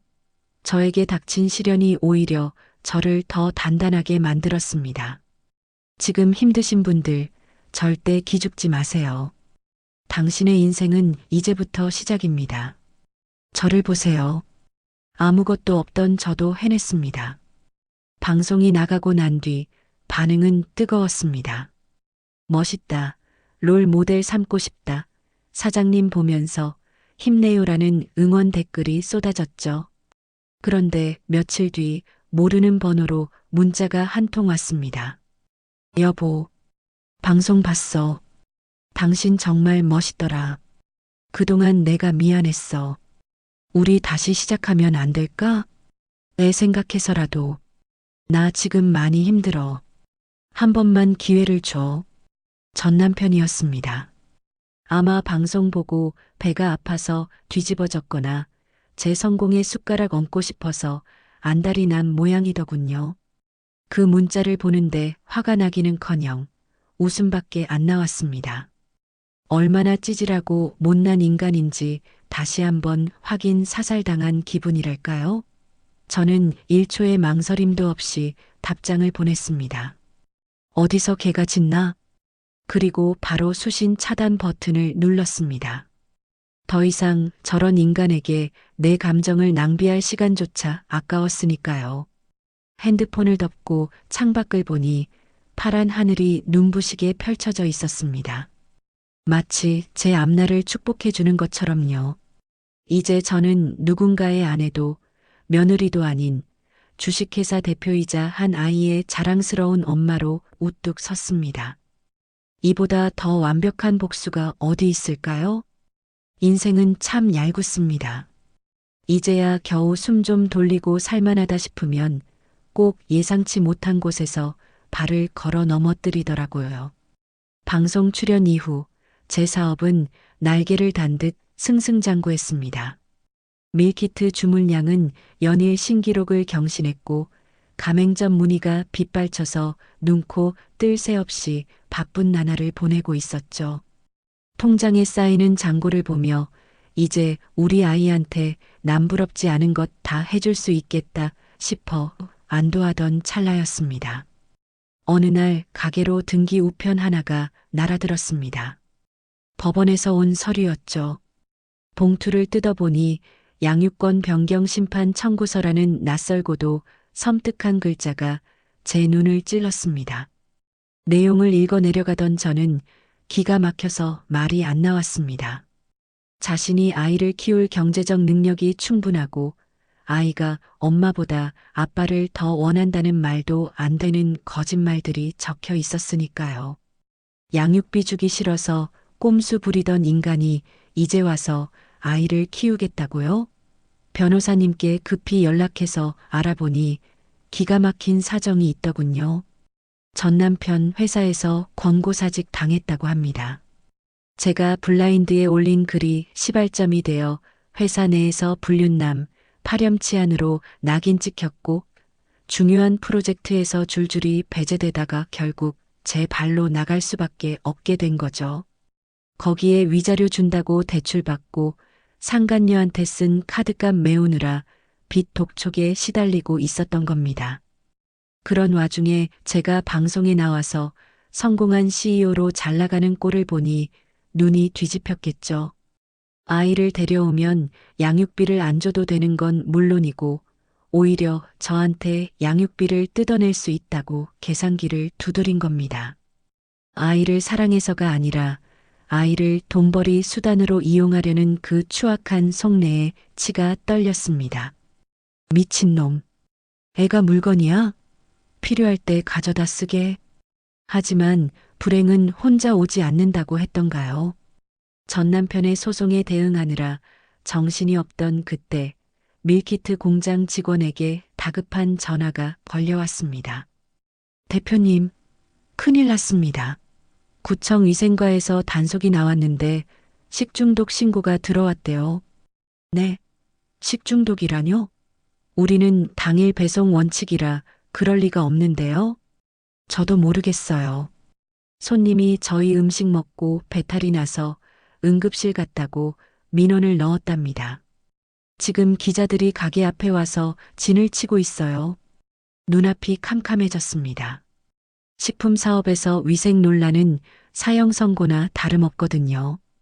부랴부랴 1호점으로 달려가 보니 상황은 생각보다 훨씬 심각했습니다.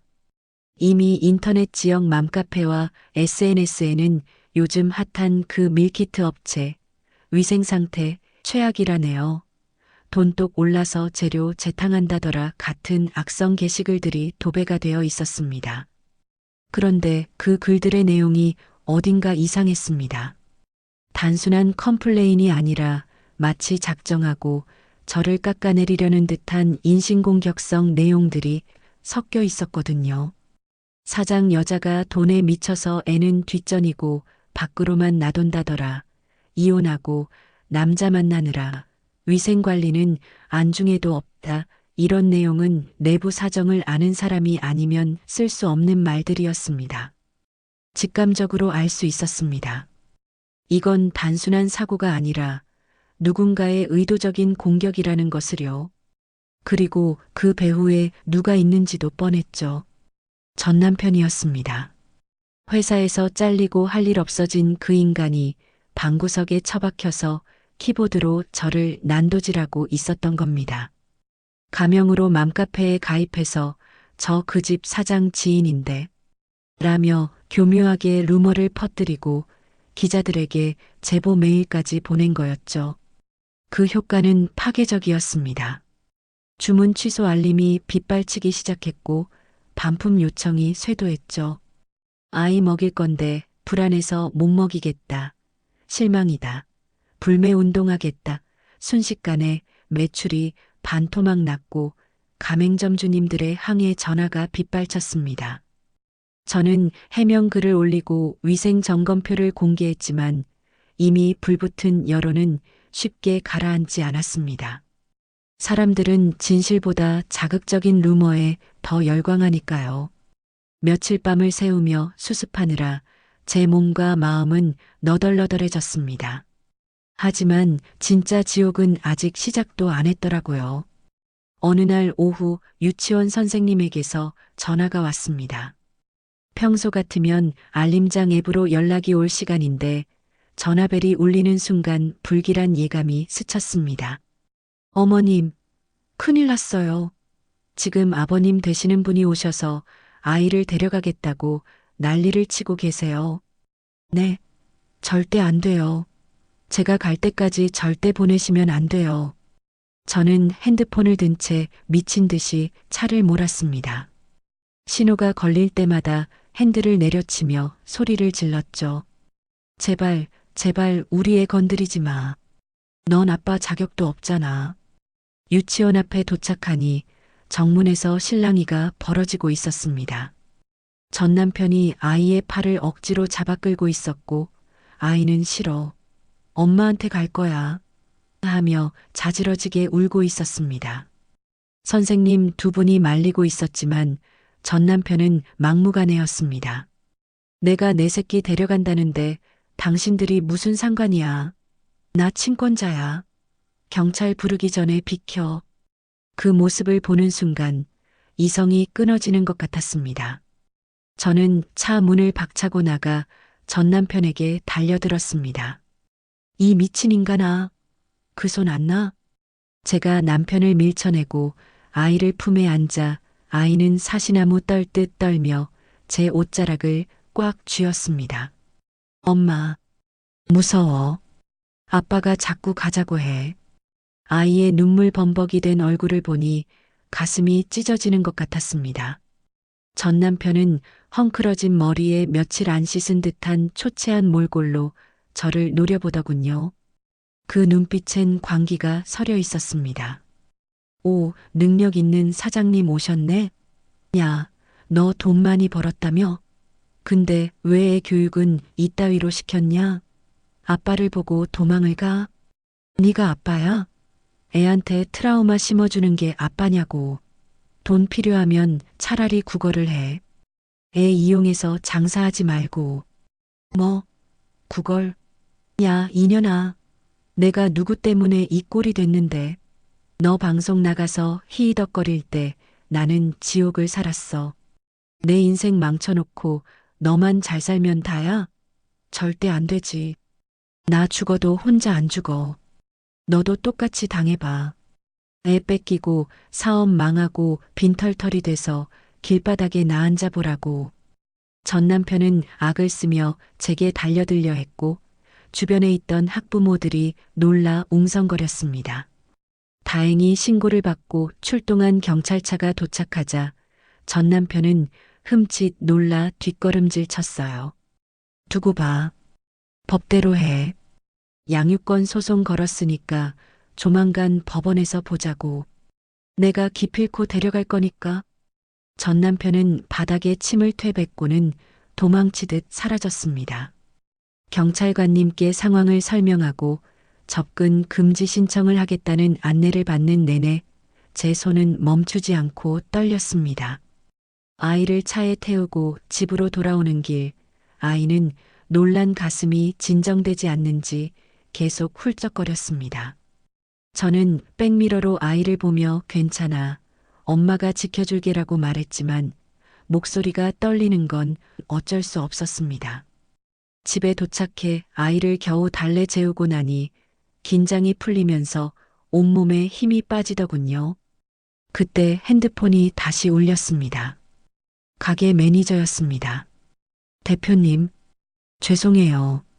방금 구청에서 연락 왔는데 영업 정지 처분이 내려질 수도 있대요. 그리고 환불 요청이 너무 많아서 이번 달 자금 회전이 더 이상 들을 수가 없었습니다. 눈앞이 빙글빙글 돌기 시작했습니다.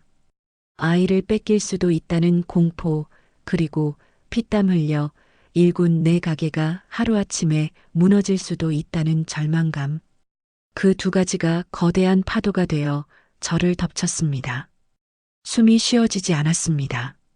가슴을 쥐어뜯으며 거실 바닥에 주저앉았습니다. 안 되는데. 나 무너지면 안 되는데. 우리 엄마 가게, 우리 직원들, 그리고 내 새끼. 내가 지켜야 하는데. 하지만 몸은 제 의지를 배신했습니다. 식은땀이 비 오듯 쏟아지고 시야가 전멸하듯 깜빡거렸습니다. 마지막으로 본 건 잠에서 깼는지 방문을 열고 나오는 아이의 겁에 질린 얼굴이었어요. 엄마, 엄마 왜 그래? 아이의 비명소리가 웅웅거리며 멀어지더니 이내 세상이 캄캄해졌습니다. 눈을 뜨니 하얀 천장이 보였습니다. 코끝을 찌르는 알코올 냄새와 규칙적으로 울리는 기계음. 머리가 깨질 듯이 아팠고 온몸이 물먹은 솜처럼 무거웠습니다. 여기가 어디지? 가물거리는 의식 속에서 마지막 기억을 더듬어 봤습니다. 유치원 앞에서 전 남편과 신랑이 하던 장면, 겁에 질려 울던 아이, 그리고 집으로 돌아와 걸려온 영업 정지 위기 전화. 순간 덜컥 겁이 났습니다. 내가 쓰러져 있는 동안 가게는? 우리 아이는? 전 남편이 데려간 건 아니겠지? 불안감에 링거 바늘이 꽂힌 손을 허우적거리며 몸을 일으키려는데 누군가 제 어깨를 단단히 눌렀습니다.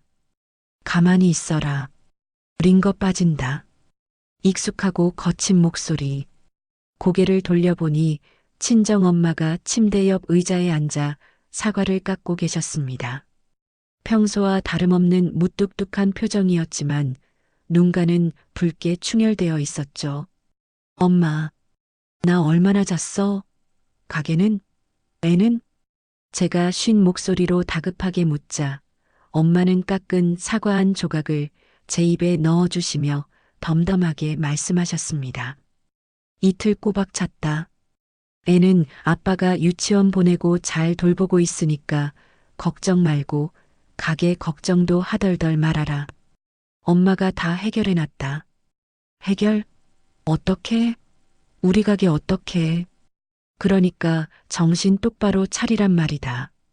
네가 쓰러져 자는 동안 엄마가 놀고만 있었겠냐?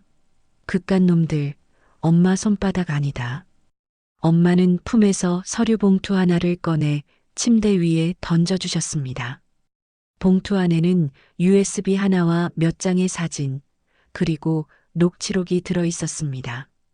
떨리는 손으로 내용을 확인하던 저는 입을 다물 수가 없었습니다. 그 안에는 제가 상상조차 못했던 반전의 증거들이 담겨 있었거든요. 사건의 전말은 이러했습니다. 제가 쓰러진 직후 엄마는 직원들을 불러 모아 그날의 CCTV를 이잡듯 뒤지기 시작하셨어요. 엄마는 평생 장사를 해오신 분입니다.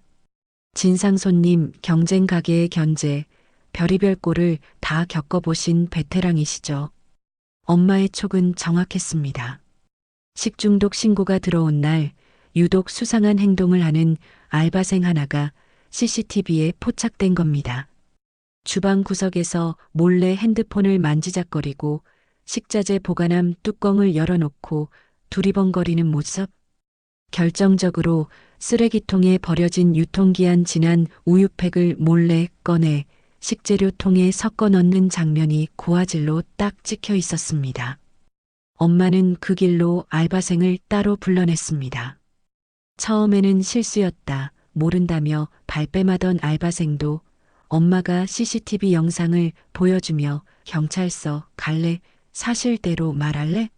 하고 으름장을 놓자 결국 무릎을 꿇고 실토했습니다. 알고 보니 저희 가게가 너무 잘 나가서 배가 아팠던 경쟁업체 사장님이 알바생을 매수해서 벌인 자작극이었던 겁니다. 식중독 터뜨리면 큰 거 한 장 챙겨주겠다는 말에 꼬여서 유통기한 지난 우유를 섞어 넣었고 그걸 먹은 손님이 아프다고 신고를 한 거였죠. 엄마는 그 자리에서 알바생의 자백을 녹음하고 경쟁업체 사장과의 통화 내역까지 확보하셨습니다. 그리고 바로 경찰서에 증거 자료를 제출하고 업무방해죄로 고소장을 접수하셨죠. 하지만 엄마의 활약은 여기서 끝이 아니었습니다. 인터넷 맘카페에 퍼진 악성 루머들. 애 엄마가 돈에 미쳐서 애를 방치한다. 위생관리 엉망이다라는 글들의 출처를 밝혀내기 위해 엄마는 사설 탐정까지 고용하셨습니다. 돈 아까운 줄 모르고 쓰시는 분이 아닌데 딸을 건드린 놈들은 용서가 안 되셨나 봅니다. IP 추적 결과 그 모든 글이 단 하나의 장소에서 작성되었다는 사실이 밝혀졌습니다. 바로 전 남편이 살고 있는 고시텔 근처 PC방이었습니다. 심지어 전 남편이 맘카페 아이디를 여러 개 만들어서 자문자답하며 여론을 조작한 정황까지 포착되었죠. 가명으로 저 이 집 사장 아는데 라며 쓴 글들이 다 그 인간 짓이었습니다. 와, 진짜 가지가지 한다. 이렇게까지 찌질할 수가 있나? 저는 기가 막혀서 헛웃음이 나왔습니다. 전 남편은 제가 무너지는 꼴을 보고 싶어서 뒤에서 키보드로 저를 난도질하고 있었던 겁니다. 엄마는 제 손을 잡으며 단호하게 말씀하셨습니다. 봐주지 마라. 이번엔 하빈이 뭐니 약한 소리 하면 엄마가 너 안 본다. 아주 콩밥을 먹여서 정신을 차리게 해줘야 해. 저는 고개를 끄덕였습니다. 퇴원하자마자 저는 변호사님과 함께 경찰서로 향했습니다. 전 남편을 정보통신망법 위반, 업무방해, 무고죄, 그리고 아동학대 혐의로 고소했습니다. 동시에 접근 금지 가처분 신청도 완벽하게 마무리했고요. 경찰 조사를 받으러 온 전 남편의 꼴은 정말이지 가관이었습니다. 며칠 못 씻었는지 떡진 머리에 눈 밑은 퀭하고 옷에서는 퀴퀴한 냄새가 진동했습니다. 저를 보자마자 달려들려다 형사님에게 제지당하고는 억울하다며 고래고래 소리를 지르더군요. 형사님, 홧김에 그런 거라고요. 그리고 내 새끼 내가 보겠다는데 뭐가 문제입니까? 하지만 제가 내민 증거들 앞에서 그는 꿀먹은 벙어리가 되었습니다. CCTV 영상, 맘카페 IP 추적 결과, 그리고 알바생의 자백 진술서, 모든 것이 그를 가리키고 있었습니다. 형사님이 증거가 이렇게 명백한데 계속 부인하실 겁니까? 구속수사 원하세요? 라고 묻자 전 남편은 그제야 고개를 푹 숙이고 기어들어가는 목소리로 자백했습니다. 솔직히 배가 아팠어요. 나는 회사 잘리고 빚쟁이한테 쫓겨다니는데 쟤는 방송 나와서 잘 나가는 꼴 보니까 열불이 터져서 그래서 망하게 하고 싶었어요. 애 데려가면 양육비라도 받을 수 있을까 해서 그 말을 듣는데 분노보다는 비참함이 먼저 밀려왔습니다. 고작 저런 이유로 아이에게 상처를 주고 남의 생계를 위협했다니. 저 인간은 아빠 자격은커녕 인간 자격도 없는 쓰레기였습니다. 전 남편은 조사실을 나오면서 제 바짓가랑이를 잡고 매달렸어요. 여보 제발 한 번만 봐줘. 내가 진짜 미쳤었나 봐. 합의 좀 해주라. 나 감옥 가면 인생 진짜 끝이야. 애 아빠 전과자 만들 거야? 저는 차갑게 그의 손을 뿌리치고 내려다보며 말했습니다. 전과자? 그거 당신이 선택한 길이잖아. 그리고 우리 애 아빠는 이제 없어. 당신은 그냥 범죄자일 뿐이야. 죗값 톡톡히 치러. 저는 뒤도 돌아보지 않고 경찰서를 나왔습니다. 합의는 절대 없었죠. 결국 전 남편은 모든 혐의가 인정되어 실형을 선고받았습니다. 초범이라 집행유예가 나올 수도 있었지만 죄질이 워낙 나쁘고 반성의 기미가 없다는 점, 그리고 피해자인 제가 강력한 처벌을 원한다는 탄원서를 제출한 덕분에 징역 1년 6개월의 실형이 확정되었습니다. 법정에서 끌려나가며 두고 보자. 고 악을 쓰는 그의 모습을 보며 저는 비로소 긴 악연의 고리를 끊어낼 수 있었습니다. 하지만 저에게는 아직 해결해야 할 숙제가 남아 있었습니다. 무너진 가게 이미지를 회복하는 일이었죠.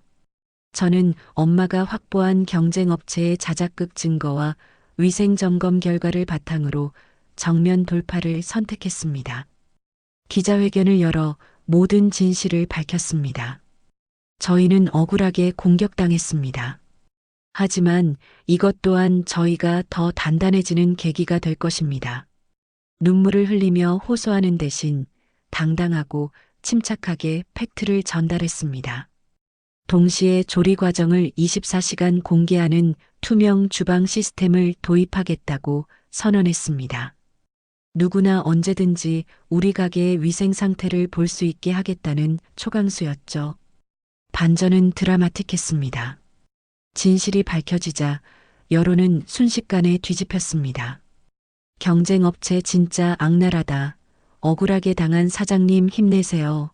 저런 곳은 돈줄을 내줘야 한다. 동정 여론과 함께 착한 기업, 믿을 수 있는 먹거리라는 이미지가 생겨나면서 주문이 폭주하기 시작했습니다.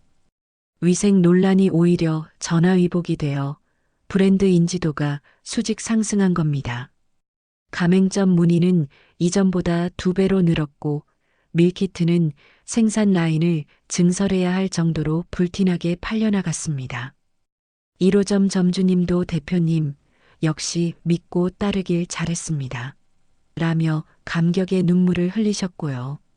저는 이 모든 공을 엄마에게 돌렸습니다.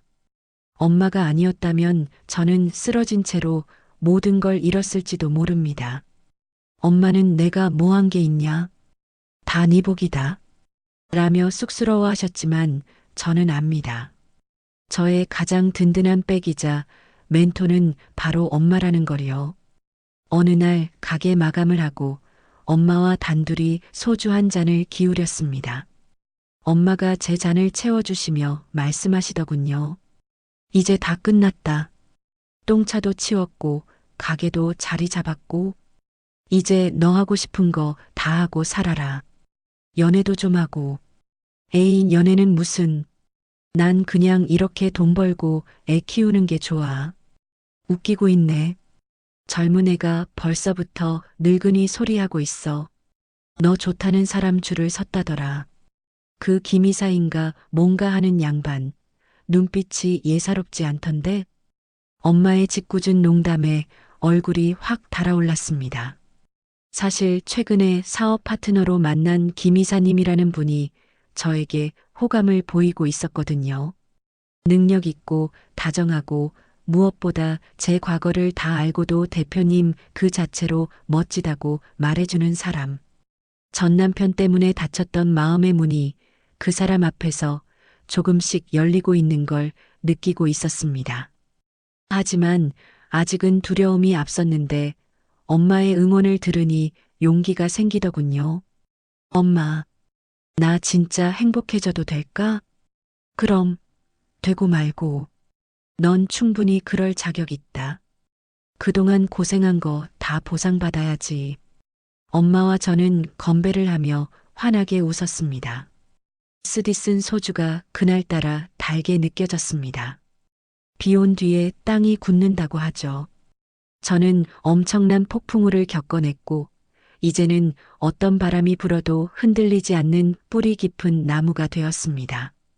전 남편은 차가운 감옥 바닥에서 후회하고 있을지 몰라도 저는 따뜻한 햇살 아래서 새로운 꿈을 꾸고 있었어요.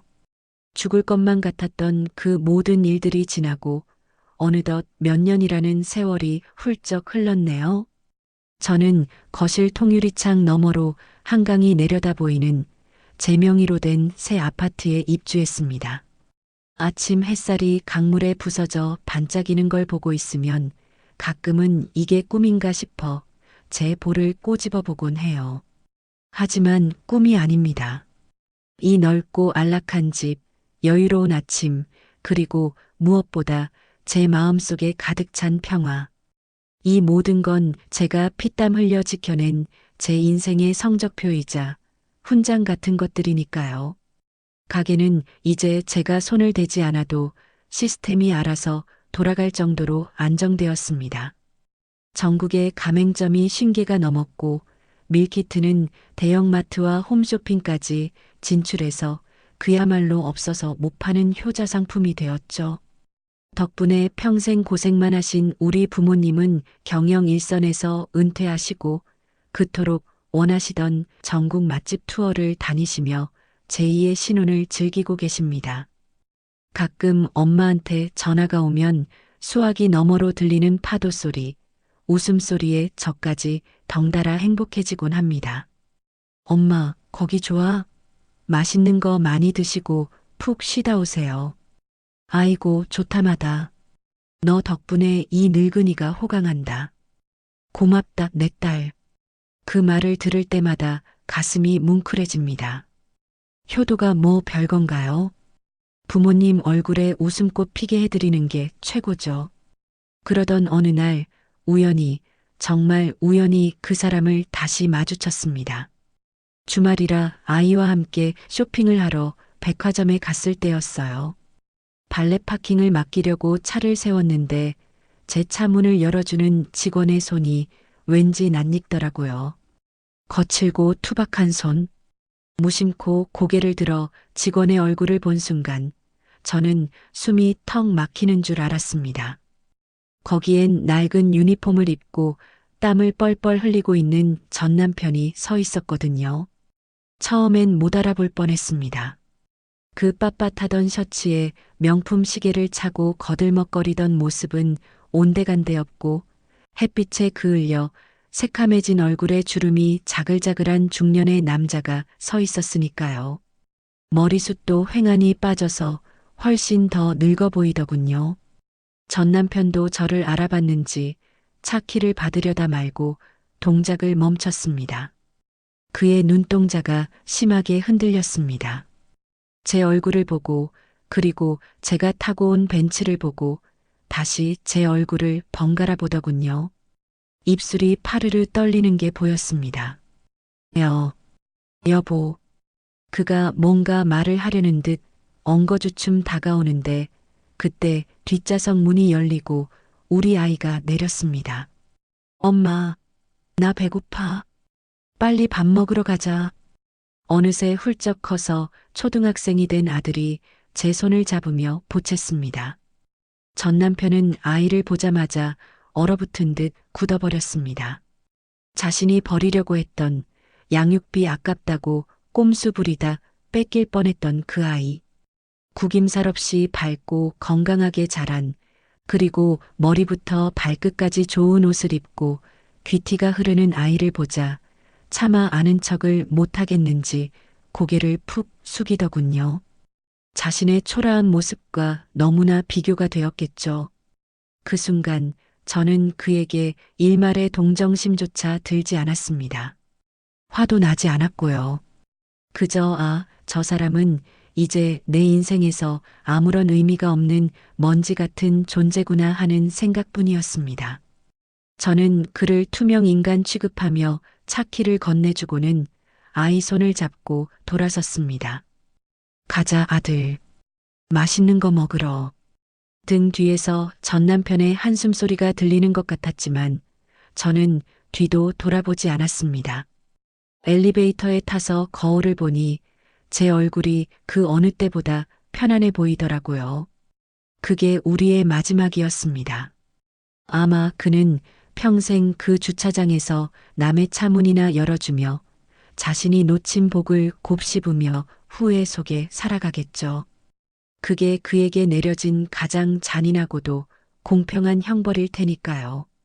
제 아이는 학교에서 우리 엄마가 세상에서 제일 멋있다고 자랑하고 다닌답니다. 친구들이 너네 엄마 TV 나왔잖아. 우리 집도 너네 가게 밀키트 먹는데 진짜 맛있어. 라고 하면 어깨가 으쓱해진대요. 이혼 가정의 아이라 기죽을까봐 걱정했던 건 기우였습니다. 오히려 엄마가 당당하게 일하고 사랑해주니까 아이도 자존감 높고 밝은 아이로 자라주더군요. 어제는 아이가 그림 일기장을 보여주는데 장래 희망 칸에 엄마처럼 훌륭한 사장님이 되는 것이라고 써놨더라고요. 그걸 보고 혼자 몰래 눈물을 훔쳤습니다. 내가 잘못 산 게 아니구나. 내 선택이 옳았구나. 아이가 증명해 주는 것 같아서요. 그리고 제게도 조심스럽지만 새로운 봄이 찾아오고 있습니다. 사업 파트너로 만난 김 이사님. 저보다 5살이나 어린 연하남이지만 생각 깊고 배려심 많은 그 사람이 요즘 자꾸 제 마음을 두드리네요. 처음엔 저는 한 번 다녀왔고 아이도 있어요. 감당하실 수 있겠어요? 라며 밀어냈습니다. 상처받는 게 두려웠거든요. 하지만 그는 웃으며 이렇게 말해주더군요. 대표님의 과거는 훈장 같은 거잖아요. 그렇게 치열하게 살아오셨으니까 지금의 멋진 대표님이 있는 거고요. 저는 아이 있는 것도 좋아요. 둘 다 제가 지켜주고 싶어요. 그 진심 어린 눈빛에 굳게 닫혔던 제 마음의 빗장이 조금씩 풀리는 걸 느낍니다. 아직 결혼까지는 모르겠지만 적어도 이제는 누군가에게 기대어 밥 한 끼, 차 한 잔 마시는 여유는 즐겨보려고 합니다. 엄마 말씀대로 저도 행복해질 자격 충분히 있으니까요. 여러분, 혹시 지금 어딘가에서 숨죽여 울고 계시진 않나요? 내가 참으면 다 해결되겠지. 아이 때문에 어쩔 수 없어 하며 부당한 대우를 참고 계신 분들이 있다면 감히 말씀드리고 싶습니다. 참지 마세요. 당신의 인생은 오롯이 당신의 것입니다. 누군가의 아내, 며느리, 엄마이기 전에 당신은 세상에서 가장 소중한 나 자신입니다. 저를 보세요. 가진 것 하나 없고 나이 먹고 이혼녀의 경력 단절까지 됐던 저도 이렇게 해냈잖아요. 바닥을 쳤다는 건 이제 박차고 올라갈 일만 남았다는 뜻입니다. 두려워하지 말고 한 발짝만 내디뎌 보세요. 그 한 걸음이 당신의 인생을 송두리째 바꿔놓을 기적이 될지 누가 알겠어요? 제 이야기가 당신에게 작은 불씨가 되었기를 바라며 저는 이만 물러가겠습니다. 네, 오늘 들려드린 이야기 어떠셨나요? 사랑과 믿음으로 시작한 결혼 생활이 차가운 계산기로 변해버렸을 때 그 참담함은 감히 상상조차 하기 힘든데요. 하지만 우리 주인공님은 그 아픔에 무너지지 않고 오히려 보란 듯이 자신을 증명해 보이셨습니다. 특히 마지막 둘의 재회 장면은 정말 많은 생각을 하게 만드네요. 화려한 복수보다 더 무서운 건 상대방이 내 인생에서 아무런 의미도 없는 먼지 같은 존재가 되었다는 무관심이 아닐까 싶습니다. 가장 밑바닥에서 다시 시작해 스스로 빛나는 별이 된 주인공님의 용기에 저절로 고개가 숙어집니다. 혹시 지금 힘든 시간을 보내고 계신 분들이 있다면 오늘 사연이 나도 다시 일어설 수 있다는 작은 희망의 불씨가 되었기를 바랍니다. 당신의 인생은 아직 끝나지 않았습니다. 이제부터가 진짜 시작이니까요. 사연자님께 응원의 댓글을 남겨주세요. 오늘도 끝까지 함께 해주셔서 감사합니다.